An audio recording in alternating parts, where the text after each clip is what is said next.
राम राम जी, कैसे हो आप सब। आप सबका स्वागत है एक नई सीरीज में। और आज हम पहुंचे हैं गांव द्रौदी में।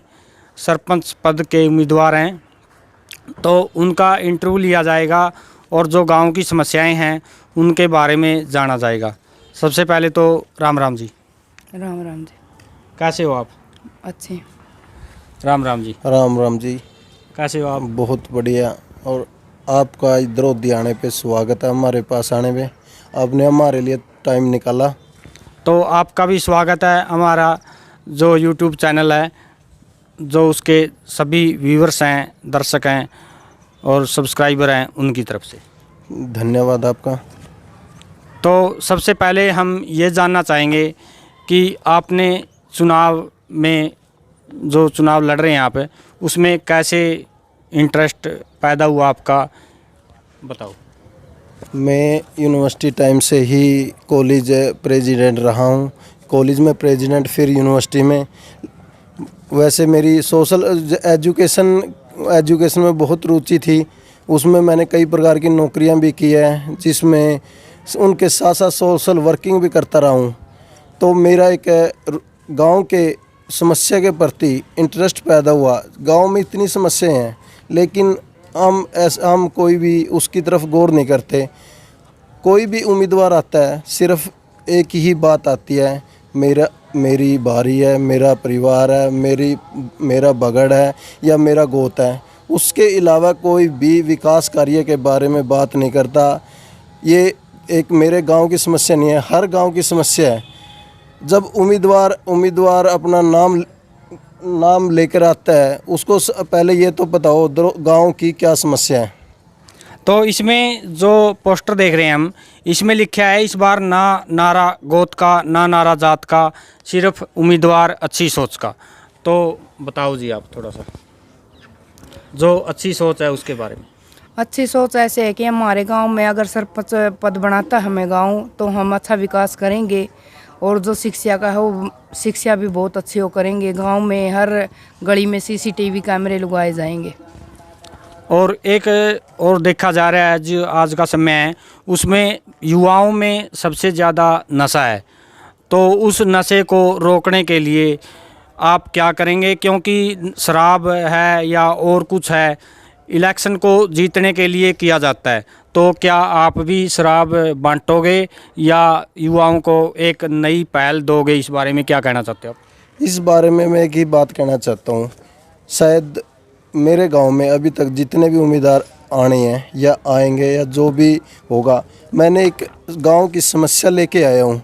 उसमें एक कॉलम है 9th, आगे लिखा है युवाओं के लिए नशा मुक्ति शिविर लगाना।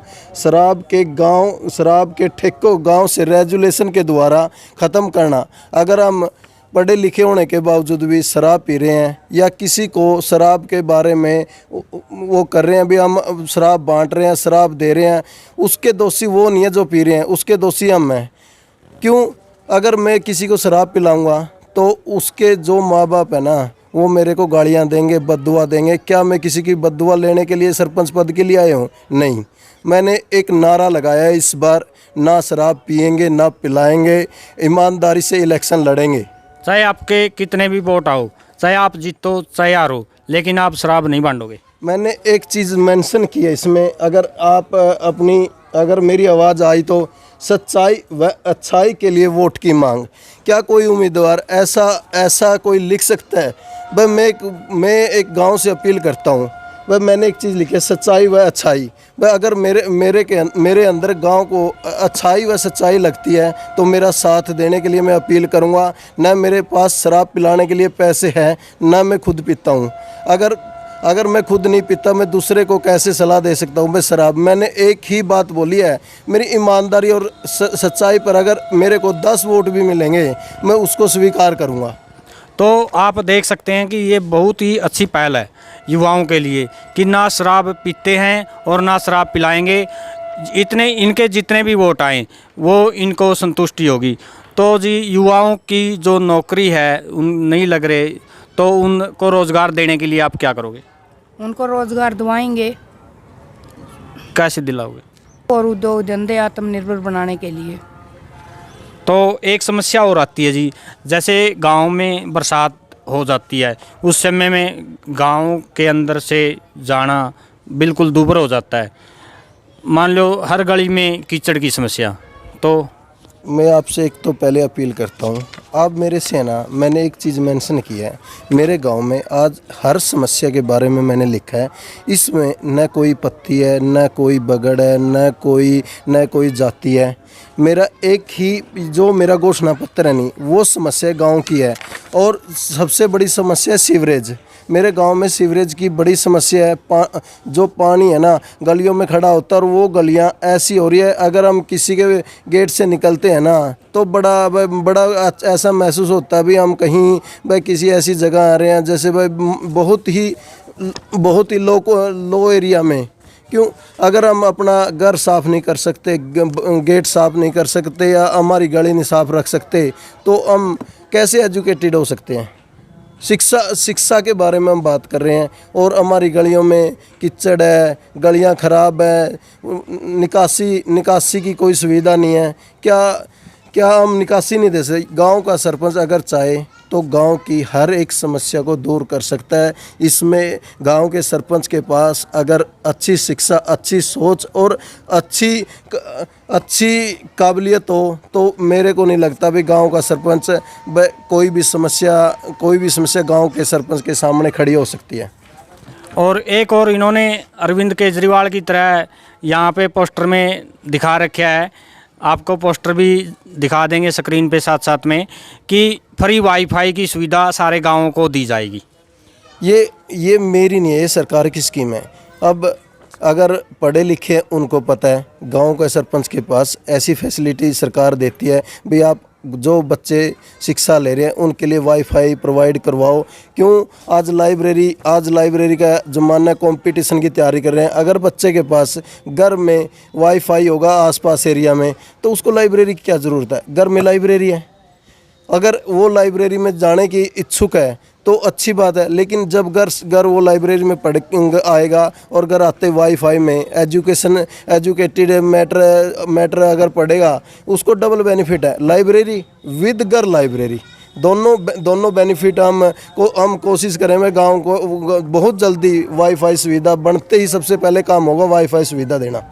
और जो युवा हैं और खिलाड़ी हैं उनके लिए, क्योंकि आप खुद भी खिलाड़ी रहे हो, ऐसा मैंने गांव में जो सर्वे किया था उसमें देखा था, तो खिलाड़ियों के लिए खिलाड़ियों का तो मेरे गांव में सबसे ज़्यादा, अगर गांव में या रहे हैं युवा तो खिलाड़ी रहे हैं। बहुत पुराने टाइम से ही है। हमारे गांव में अच्छे प्लेयर हुए हैं जिन्होंने नेशनल इंटरनेशनल बहुत प्लेयर अभी पूरे 52 गांव में हमारे दनौदा खाप के, उनमें बीम अवार्ड अगर किसी को मिला है तो रिम्पी बनवाड़ा दरौदी से है, जो हमें गर्व के साथ ये कहने में महसूस होता है भाई हमारे गाँव की बच्ची बीम अवार्ड से सम्मानित की गई, राज्यपाल द्वारा सम्मानित की गई। जब वहाँ स्टेज पे दरौदी गांव का नाम लिया तो मेरे लिए बहुत गौरव की बात हुई है। और ऐसी सुविधा गांव के बहुत अच्छा स्टेडियम होता था हमारे गांव का 7 एकड़ में, घटता वो कम हो गया, लेकिन वहाँ आज तक कोई ट्रैक सुविधा नहीं है,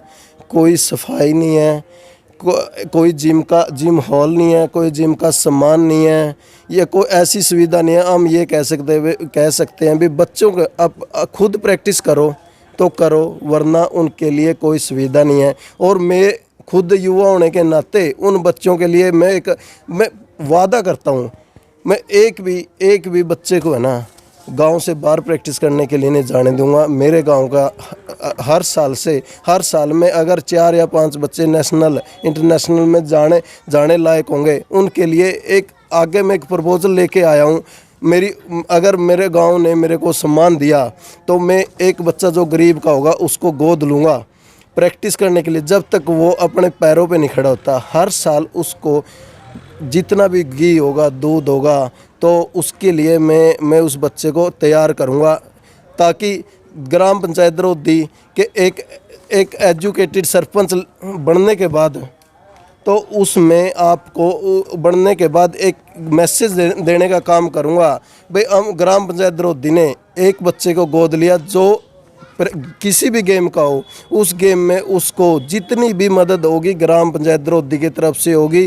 पहले बनते ही जिस दिन अगर मैं 2 नवंबर को ग्राम पंचायत का रिजल्ट आएगा, 2 नवंबर को अगर गांव मेरे को सम्मान देता है तो मैं उसके 2 दिन बाद पता करके कोई जो बच्चा जायज़ है वो उसके घर में उसके लिए दूधगी का सुविधा का जो ब्योंत नहीं है, लेकिन मैं उसके लिए ना उसी दिन घोषणा करूंगा भाई इस बच्चे को ग्राम पंचायत द्रौदी ने गोद ले लिया है और जब तक ये नेशनल तक नहीं खेलेगा उसकी सारे की सारा खर्च द्रौदी ग्राम पंचायत देगी। तो जितने ये वादे हैं जी घोषणा पत्र में, सच्चाई है, अच्छाई है, बच्चों के लिए है और युवाओं के लिए है, मनरेगा के लिए, तो आप कितने दिन के अंदर अंदर ये वादे पूरे कर दोगे जब आपके घर में सरपंची का पद आएगा? जल्द से जल्द वादे पूरे करने की कोशिश करेंगे हम। और क्या अपील करना चाहोगे आप अपने गांव वालों से, युवाओं से, महिलाओं से, सरपंची के पद के लिए जो वोट डाले जा रहे हैं उनके बारे में? एक तो मैं सबसे पहले एक छोटी सी बात पेंडिंग थी मेरी, उसको मैं पूरा करना चाहूँगा। मैं जो मेरी माताएं बहनें हैं गांव में वो आज बड़ी परेशान है। अगर औरत को देवी का दर्जा दिया गया समाज में, क्यों भगवान के बाद अगर कोई बच्चा जन्म दे सकता है तो वो औरत है और मेरे लिए वो देवी है। और जिस घर में नशा है उस घर में तो उस देवी को देवी नहीं, नौकरानी या उसके साथ मारपीट ऐसा हो रहा है। तो मैं सबसे पहले औरतों के लिए ये गांव में ठेके का प्रबंध करूंगा उठाने का। सरकार को बार डीसी साहब को रेजुलेशन, जब तक मेरे गांव से ठेका नहीं उठेगा उस तक मैं प्रयास करता रहूँगा जब तक। और दूसरी बात ये है, मैं एक ही बात बोलूँगा मेरे युवाओं को, आपके पास कैंडिडेट बहुत आएंगे और कोई अपनी काबिलियत बताएगा। आप सिर्फ एक ही सवाल करना उनसे, क्या आपके पास कोई रोड मैप है गांव का? आपके पास युवाओं के लिए रोड मैप है? आपके पास गांव की निकासी के लिए रोड मैप है? या कोई आपके पास तालाब में शेड बनाने के लिए या गांव में हर साल पौधे लगाने का रोड मैप है? कोई रोड मैप हो या कोई आपके पास कैरेक्टर सर्टिफिकेट हो तो आप उनको वोट देना। और सबसे बड़ी बात है, आप जितने भी उम्मीदवार आएंगे मैं भी सारे के सारे आपके पास वोट मांगने आएंगे। पहली बात, मैं भाईचारा के इलेक्शन लड़ रहा हूँ। वोटों के लिए आप अपना भाईचारा ख़त्म मत कीजिए। ये वोट हर 5 साल में आते हैं, हर बार कैंडिडेट आएंगे और जिस भी कैंडिडेट को आपको वोट देना है मन से दीजिए। अगर आपको जो अच्छा लगता है, आप गांव के विकास की बात हो रही है, यहाँ पर किसी की बारीकी नहीं, गांव के विकास की बात हो रही है। जब विकास तब होगा तब आप अच्छा उम्मीदवार चुनोगे। तो हम भी आपसे यही कहना चाहते हैं कि आप एक प्रत्याशी को ना देखें, अच्छे प्रत्याशी को देखें, अच्छाई और सच्चाई का साथ दें। यदि आपको इनकी बातों में सच दिखाई देता है तो आप इनका साथ दें। और एक है इनके पास सबसे ज़्यादा एजुकेशन इसमें है, इन्होंने डबल MA कर रखी है, MA political science, MA Hindi, MPhil और PhD इनकी चल रही है। तो ये भी एक बहुत अच्छी बात है, शिक्षा के क्षेत्र में इनका नाम है। तो हम उम्मीद करते हैं कि आप जो गांव में स्कूल बंद हो रहे हैं उनके लिए भी कुछ करोगे। बात आपने बहुत अच्छी की। आज बस स्कूल बंद हो रहे हैं, जब स्कूल बंद होने की या मर्ज होने की या पोस्ट कैप्ट होने की बात आई, सबसे पहले मैंने मेरे गांव के स्कूल में टीचरों से बात की और टीचरों से बात की, भाई आप ऐसे कैसे होगा, भाई मेरे गांव का स्कूल बहुत अच्छे हैं, गर्ल्स और बॉयज़ दोनों। अगर आप जाके देखोगे मेरे गांव के स्कूल में CCTV कैमरे हैं, अगर कोई टीचर बाहर नहीं मिलेगा आपको। अगर वो स्कूल भी बंद होते हैं, क्या सरकार आंख मूंदे बैठी है? और हमने इस बारे में लगातार धरने पे हैं और अब भी हमने धरना शुरू कर दिया है। हम हमारे स्कूल बंद नहीं होने देंगे। मेरे लिए सरपंच पद मायने नहीं रखता, मेरे लिए मेरा गांव, मेरे गांव के बच्चे, मेरे गांव के स्कूल मायने, मेरे गांव का स्टेडियम मायने रखता है। मैं यहाँ वोटों के लिए नहीं आया, मैं यहाँ विकास के लिए आया हूँ और एक नई सोच लेके आया हूँ। भी आप ऐसा इस बार ऐसा उम्मीदवार देखो जो शिक्षा की बात करता है, जो नशे छुड़वाने की बात करता है या स्कूल बचाने की बात करता है। जब तक हम ऐसी सोच को आगे नहीं बढ़ाएंगे, शायद हम कितनी भी शिक्षा ले ले, हमारी बेकार है वो। और जैसे आपने अभी बताया था कि गांव का जो स्टेडियम होता था 7 एकड़ का, वो सिमट कर रह गया है। मीन्स उस पर अवैध कब्जे कहीं, या गांव में अवैध कब्जे होते हैं, कई बार गलियों को भी रोक लिया जाता है, या जो पंचायत की भूमि होती है उस पर गांव वाले कब्जा कर लेते हैं, उसको कैसे छुड़वाओगे? उसमें ऐसा है, हम उसको अवैध कब्जा नहीं, एक तो पंचायत भवन उसमें बनाया गया है। देखो वो क्यों बनाया मैं इस बारे में नहीं पता। उसमें कुछ ज़मीन में गौशाला का शेड लगाया गया है, तो वो घटता लगभग 3.5 या 4 एकड़ से मुश्किल से है। और मैं ये बात बोलता हूँ, जो स्टेडियम है आज भी इस लायक हो सकता है भी, आप उसमें ट्रैक 400 मीटर का ट्रैक बना सकते हो, जिम हॉल कर सकते हो, जिम का सामान प्रोवाइड करवा सकते हो। दूसरी बात ये, अगर आप स्टेडियम को साफ़ सुथरा रखोगे, मेन रोड स्टेडियम है, अगर बाहर से कोई यात्री देखता है भाई, सबसे first impression is the last impression. क्यों? अगर आप शुरुआत में ही अगर अच्छा दिखोगे तो बाद में भी आप अच्छे ही रहोगे। और जो गांव की समस्याएं हैं, जैसे हमारे जो गांव धरौदी से व्यूअर्स हैं, सब्सक्राइबर हैं, वो भी कमेंट करें नीचे जो गांव की समस्याएं हैं, ताकि हम इनके सामने आगे भी उठा सकें। और ये नहीं है कि आप सरपंच बन जाओगे और उसके बाद गांव को नहीं पूछोगे, क्योंकि हमारा जो यूट्यूब चैनल है वो सोशल मीडिया पर लगातार रहता है, तो उसके बाद भी आपका इंटरव्यू भी लिया जाएगा और जो गांव की वीडियो है वो भी बनाकर डाली जाएगी, कहीं आप फिर पीछे रह जाओ। ये बात आपकी बहुत अच्छी है। मैं ये घोषणा पत्र नहीं, एक गारंटी कार्ड है मेरा। मैं सिर्फ आपसे एक अपील करूंगा, मेरे गांव धरौदी से आप सर्वे कीजिए। अगर मेरे को कोई भी किसी भी प्रकार का दाग, किसी भी प्रकार का नशे का, किसी भी प्रकार का गलत चरित्र का, किसी भी प्रकार का गलत लैंग्वेज का, या कभी किसी के पास लेने देने का, आज तक मेरा ट्रैक 100/100 रखा है मैंने, और ईमानदारी से मेरी लाइफ को जिया है मैंने। मेरी लाइफ है ना इतनी ईमानदारी से रही है। और बात रही, मैंने कॉलेज में सर्विस की है, पुलिस में सर्विस की है, गुरुकुल में कबड्डी कोच रहा हूँ, चरखी दादरी में लाइब्रेरियन रहा हूँ, मैं मेडिकल कॉलेज में मेडिकल कॉलेज का एक्सपीरियंस है, एजुकेशन कॉलेज का एक्सपीरियंस है, गुरुकुल कुरुक्षेत्र में कबड्डी कोच का एक्सपीरियंस है, और पुलिस में 5 साल सर्विस करने के बाद पुलिस का भी शायद एक्सपीरियंस हो ही गया मेरे को। दूसरी बात है, मेरे गांव की आवाज़ अगर आज उठा सकता हूं तो मैं इस लायक हूं। अगर कोई भी अफसर, SDM, DSP, ASP, SP, DC से मेरे को बात करने में कोई भी लहजा ऐसे नहीं आता बे, मैं उनसे अच्छी ट्यूनिंग में बात करता हूँ, और मेरी एक अच्छी रेपुटेशन बनाने की कोशिश कर रहा हूँ। देखो, अगर गांव को मैं पसंद आता हूँ, मेरी इज्जत करते हैं, मैं गांव को उस इज्जत को 4 गुना करके जाऊंगा। 5 साल में जो ये घोषणा पत्र है, 5 साल में ये तो है ही है, इससे शायद मेरी उम्मीद है 10 गुना गांव को दूं मैं, अगर मेरे को गांव मान सम्मान देता है तो ठीक है जी, वीडियो को ज़्यादा से ज़्यादा लाइक करें, शेयर करें और बताएं कि कैसे रही आज की वीडियो। चैनल पर नए हैं तो चैनल को सब्सक्राइब करें। मिलते हैं आपसे नए इंटरव्यू में एक नई हस्ती के साथ। तब तक के लिए bye, take care, God bless you all.